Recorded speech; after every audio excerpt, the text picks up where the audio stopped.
Hi, you're watching West Bloomfield 911. I'm your host, Tim Shepard, and on behalf of Chief Michael Patton and Deputy Chief Kurt Lawson and my brothers and sisters in blue, I'd like to welcome you all to the show. Joining me today is Major William Burnett. Major Burnett is the president of the Macon-Thomas West Bloomfield Chapter of the Tuskegee Airmen.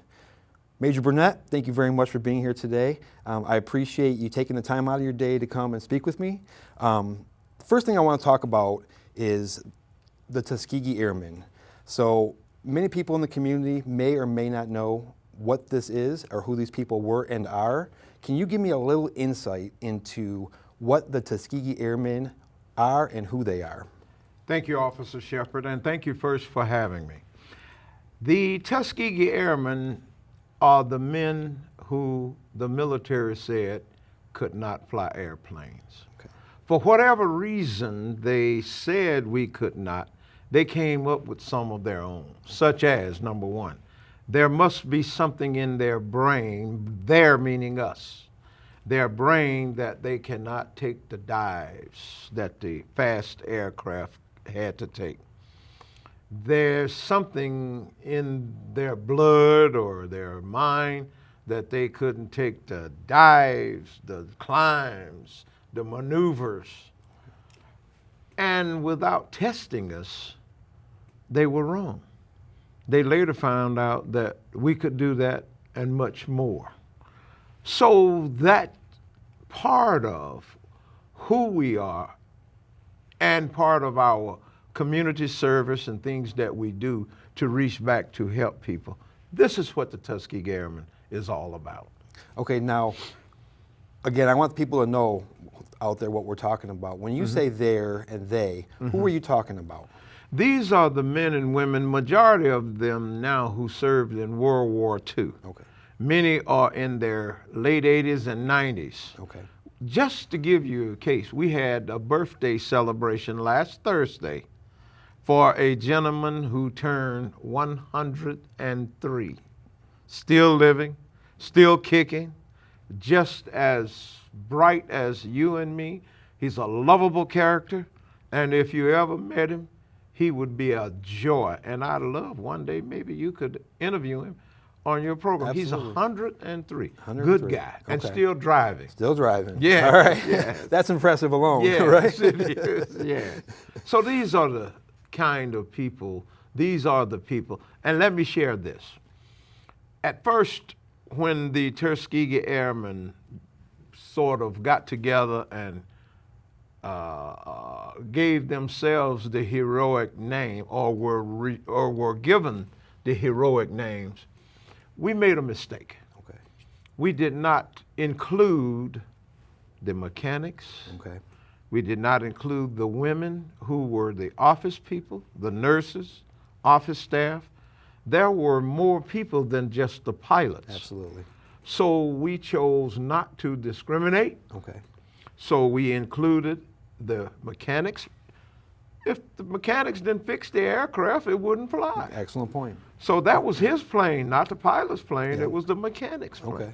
The women, the nurses, when a guy gets sick, who worked with it? Yep. The nurses. Yep, I agree. Who did the paperwork to get them into the military?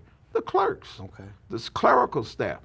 So we decided we are not going to be discriminatory. Okay. We're going to allow all these people to become members. And in addition to that, you do not have to be a past military person. Okay. You do not have to be a pilot or a mechanic to be in our organization. Okay. However, in order to become a member, you must be recommended by someone in good standing in the organization. Okay. Secondly, you cannot have a criminal past background. Okay. You cannot have that. We are serious about those things. We work a lot with the community, children, and older people. Okay. We don't want anyone with a criminal background. Now, you can have a past criminal background, but if it has purged from your record, okay, then you have served humanity, served your time, we'll accept you. Okay. But beyond that, no. Yeah. So you give people opportunity who have made bad choices in their lives Yes, can still yes, have an we do. opportunity to do things, which I think is important in life in general. Yes. You know, I Yes, don't care sir. who you are, people make mistakes. Yes. So that's wonderful to hear. I want to make sure I focus on a couple things in our initial conversation here, and that goes to during World War II, obviously segregation was a horrible thing going on at the time. Oh, yes. Okay, and how did the Tuskegee Airmen go from non-combat, or probably, I don't really know what the roles were initially, to getting into the combat position? And what's some of those things that we'll call them the Red Tails, what did they do? Well, thanks first. We have to give thanks first to Mrs. Eleanor Roosevelt, the wife of President Roosevelt, Okay. and Mary McLeod Bethune, who was the co-founder of Bethune-Cookman College. She was very close friends with Mrs. Roosevelt. They saw that the men training at Tuskegee were really, putting everything into their heart, mind, and soul because they wanted to be pilots and fly for their country. Okay. Yet their country did not want them because of skin color. Yeah, shameful, right? To fly. Yeah, I agree. Mrs. Roosevelt and Mrs. Bethune flew down to Tuskegee with their security, and they met one of the trainers, which was a guy named Chief Anderson. Okay. He was one of the instructor pilots. She asked him, "Can you guys fly these airplanes?" He said, "Sure." She said, "You want to go up for a flight?" She said, "Yes." She got on the plane, and that picture of her getting on the plane and her sitting in the back seat, the jump seat, on the aircraft has become one of the most widely seen photos in our history of her getting and flying in that airplane. So when she landed, she went immediately and made a phone call to her husband, the president. And she told him, "These men are ready to fly combat. Nice. You need to let them fly in combat." Many people in Washington, D.C. were against it still. Okay. But because this was Eleanor Roosevelt. So he made her a promise. If I'm reelected, I will allow them to fly in combat. Okay. So that's what happened. And later, after he left the White House, President Truman came in and saw that the Tuskegee Airmen were the men and women, the whole organization, were responsible for winning the war. So tell me a little bit about that. What do you mean by that? Many people say, "Oh, we didn't lose any fighters." Yes, we did. Okay. We lost some fighters, but we did not. Our job was to escort the bombers on their mission. Okay. We did not lose not one bomber. It's amazing. But we lost some fighters in the effort. Okay. We have a few men, a couple of men, who are very well known in this area. One is called Lieutenant Colonel Alexander Jefferson, still surviving. Okay. He's 96, I believe. Okay. On his first mission, he was shot down, spent the entire time of the war in a POW compound. Okay. Still living right here in Michigan. No kidding. Then we had another gentleman of whom one we named our chapter in honor of, which was Captain Richard Macon. Okay. He, on his flight, was shot down and spent the remainder of his time in a POW compound. Okay. So these are the two well-known gentlemen from the Detroit area who were shot down Okay. on missions. So we named our chapter Macon/Thomas in honor of Captain Richard Macon and Lieutenant Colonel Donald Thomas. Okay. Lieutenant Colonel Donald Thomas was a big guy. Okay. Big guy.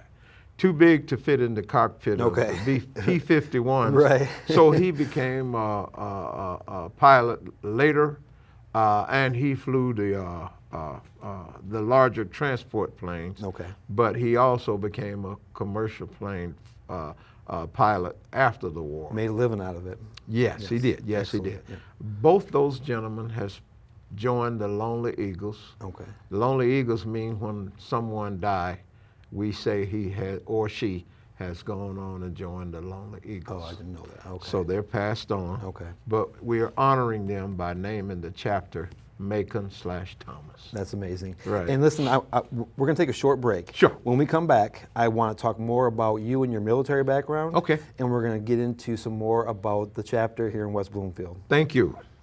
We're going to take a short break and return shortly with more West Bloomfield 911. You're watching West Bloomfield 911 on Civic Center TV, a service of the Greater West Bloomfield Cable Communications Commission. For more information or to watch episodes on demand, visit civiccentertv.com/WB911. Civic Center TV, television that's close to home. The West Bloomfield Police Foundation raises money to help those who protect and serve the community. Whether it's emotional or financial support, the foundation provides a helping hand to officers, their families, and those in the community. For more information on the West Bloomfield Police Foundation, contact Kurt Lawson at 248-975-8900 or visit wbpolicefoundation.org. Welcome back to West Bloomfield 911. I am your host, Tim Shepard. And again, for those who are just joining us, I want to again tell you who my guest is today. It's Major William Burnett. And Major Burnett, again, I'm very honored to have you. Again, I told you that once. I'm probably going to tell you that 3 more times before you're done. Thank you, sir. And I want to get into a little bit about your history yourself. Yeah. Can you please tell me, were you in the military yourself? Obviously, I'm saying Yes, Major, so yes. that's going to... Yes, Okay. yes. Let's just go back to Alabama, Okay, where I was born. okay. And as I mentioned to you, a little kid seeing airplanes flying over our home. These were the pilots in training at Tuskegee. I never knew that I would one day grow up and join that organization. So after graduating from high school at home, there were some problems in the home. Okay. I had a very abusive stepfather Okay. that abused my mother. I'm sorry. And I wasn't going to have any part of it. Yep, I hear you. So I figured if I'm going to go forward, I got to get out of his house. Okay. So I joined the military, joined the Army. And fortunately, I had people in the Army who believed in me, who trusted in me, who saw something in me. Okay. And I decided that I was going to let these people guide me. Okay. So throughout the years in the military, I later became a paratrooper, joined the 101st Airborne Division, where we jumped out of airplanes, only because that's where you made a little extra money. Oh, really? So people say, you were crazy, weren't you? I said, yes, we were. And I needed some money. I needed the money. Right. So I became a paratrooper. Okay. In 1964, I joined the military, as I said, but somehow the military saw that we were needed in Vietnam to serve our country. Okay. So the entire 101st Airborne Division, under the leadership of General W.C. Westmoreland, the entire division went to Vietnam. Okay. And after serving in Vietnam, I think for about 6 months, I was wounded. And they flew me back home. And I got home, and I took, when I got home, I wanted to be a pilot. I always wanted to be a pilot. Okay. So because I had been wounded, I could not pass the physical that was required for a pilot, especially a combat pilot. Back then, we had F-105 Phantoms, Okay. F-17s. We had the planes that would do Mach 1 in a heartbeat. Okay. So you got to be totally in top physical condition to fly that bad boy. Okay. So I decided, well, I got to do whatever else the military has for me. So I did my time. And then I still wanted to do more after I was released from service. Okay. I wanted to do more. So I joined the reserves. Okay. And I went to finance school. The military took care of me. I went to finance school to, my job was to do the payroll for the guys in my unit. Okay. And that was an honor because I'm handling money. Yeah, absolutely. Yeah. But as time passed and progressed, I moved later in 1979. Okay. I moved to Michigan. And my grandfather, who's gone on now, he and Mayor Young and some more people were good friends. And I met some other people that were very influential in the Tuskegee Airmen. So they saw something in me again that I didn't know I had. And they said, we'd like for you to become a member of the organization. And back then, we met down at the historic Fort Wayne. Okay. But let me go beyond that. Okay. Let me go. I don't want to overshadow this thought with everything about me. Let's tell our friends out there about how the Tuskegee Airmen became incorporated. Okay. And where they were incorporated. Yes, sir. The Tuskegee Airmen, under the influence of Lieutenant Colonel Alexander Jefferson, Mayor Coleman Young, Wardell Polk, there were about 10 of the guys Okay. who met at Lieutenant Colonel Alexander Jefferson's home in their basement while they were drinking and having fun. Sure. They decided then that we should incorporate and make this legal and national. Okay. They did. So Detroit was the home, the first home of the Tuskegee Airmen to be incorporated Okay. under the guidance of Lieutenant Colonel Jefferson, Mayor Young, and many more other friends of theirs. Okay. Most of the other guys, as a matter of fact, all of the other guys are dead and gone, Okay. except for one who's still living, and that's Lieutenant Colonel Alexander Jefferson. So these guys were the ones who made it possible for us to have a local chapter and the first chapter to incorporate. Okay. Later we had 56 chapters nationwide after Detroit first incorporated. 56. There were 3 in Michigan, Okay. Lansing, Detroit, and now the West Bloomfield chapter. Okay. The West Bloomfield chapter, I founded that chapter. Okay. We became in 2015 the largest chapter in the nation. That's amazing. The largest. Yeah. That's You have to have 10 people to start a chapter. okay. We got our charter January 20th. We were chartered January 20th, 2012 Okay. in West Bloomfield. Okay. I was already president of the Detroit chapter in 2009. Okay. So with that being said, West Bloomfield has made its mark Yes, sir. and has gone on to become the largest chapter. And we received an award in 2015 for being the best run chapter in the nation. Well, that's a pat on the back there for sure. That's an honor. Yeah, absolutely. That's an honor. Yes, sir. So I wanted to get that part out. Okay. But let's move forward. After I came back home, I wanted to continue my service. Okay.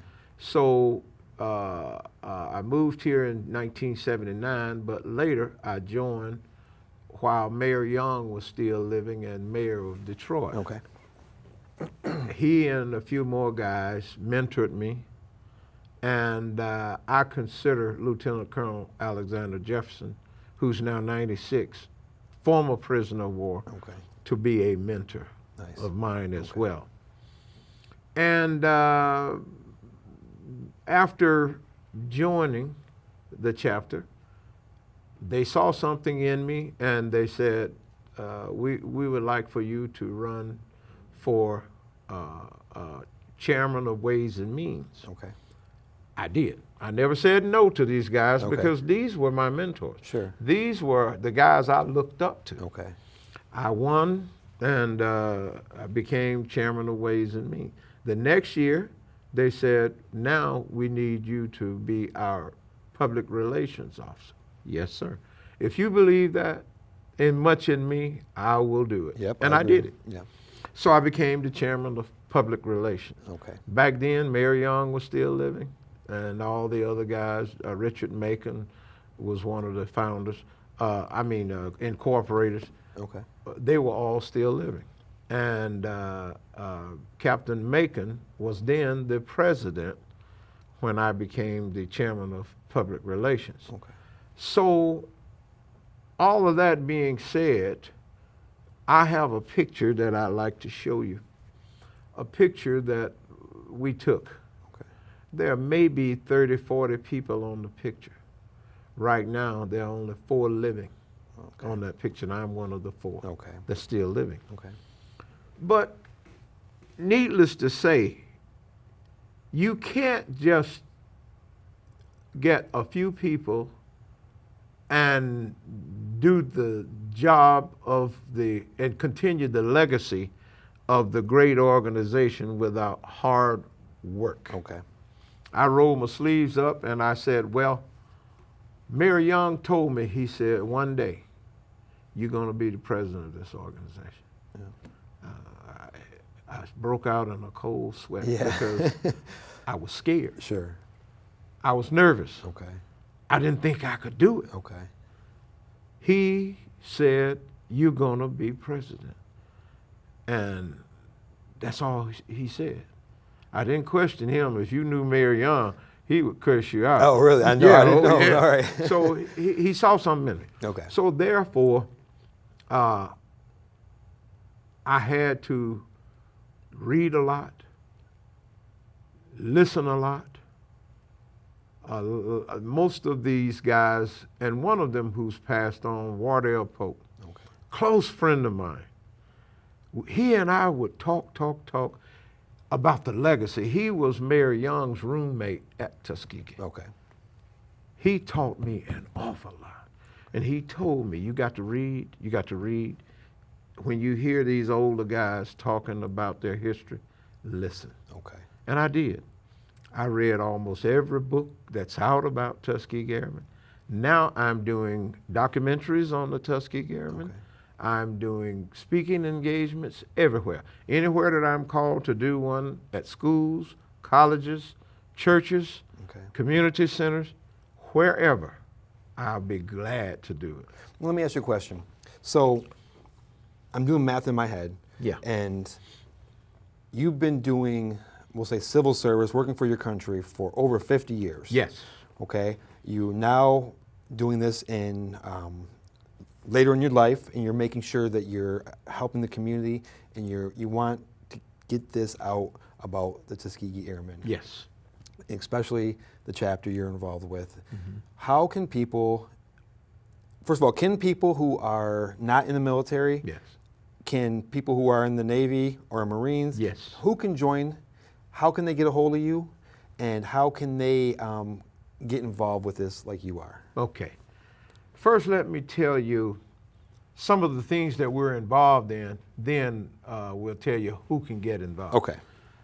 The Macon-Thomas Chapter, West Bloomfield Chapter, we now have participation. We formed a drone academy. Okay. We have a golf team, swim team. We take kids to NASA.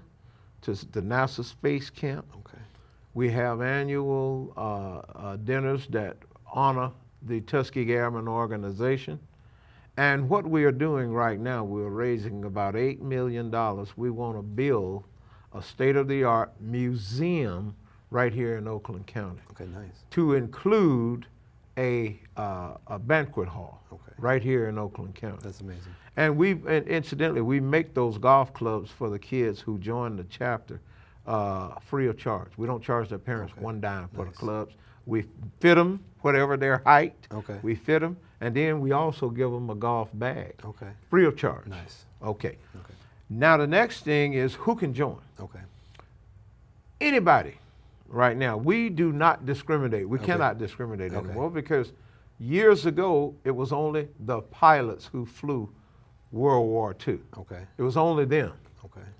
But what about the women, the nurses, the clerks, the mechanics? What about those people? Yeah. So you don't have to be a nurse. You do not have to be a mechanic.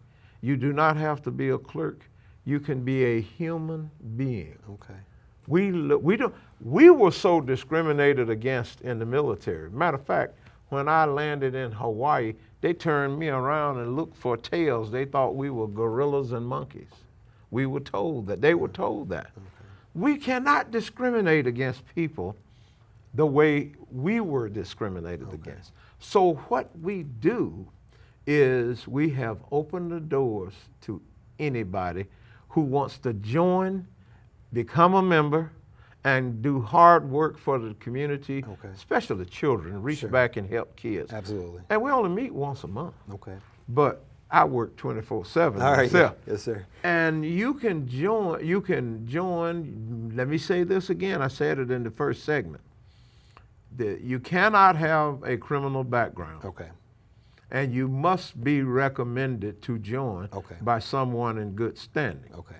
Now, I think I'm in good standing. Yes, sir, I believe you are. So if anybody would like to become a member of our organization and you want to come in and do work for the kids, and just give me a call. Okay. So speaking of that, how can is there a number that you can say? Yes. Okay. Yes. The number is area code 248-242-6293. Let me repeat that. 248-242-6293. We have an induction ceremony also. Okay. You can't just walk in and say, I'm going to join like that. No. Okay. There's an induction ceremony, and we check you out to make sure you don't have a criminal background. Okay.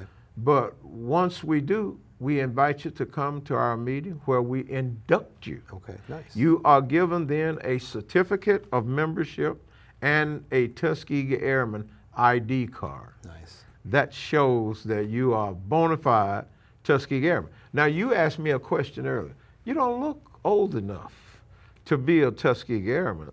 I'm glad you said that. Okay. But people tend to think when they hear the word Tuskegee Airman, they think of World War II. Yes, sir. But we have kids now, we're reaching back. Okay. In order for a kid to get in our student program, you have to be 7 years old. So the little ones are getting involved. That's The little great. ones are getting in the chapter. Yeah. And we are reaching back, mentoring kids that young. Okay. You can stay active up until 17. Okay. We have a scholarship program, by the way. We give away nationwide close to 40 scholarships. Nice. That's $1,500 each. Okay. Nationwide. Yeah. It's a lot of money. Locally. Oh, yes. Yeah.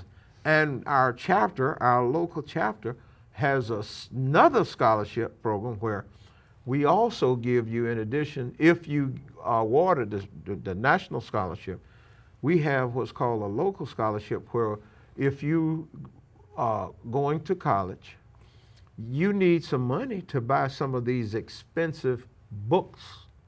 We have a scholarship program set up for that as well. Okay. Let me say this.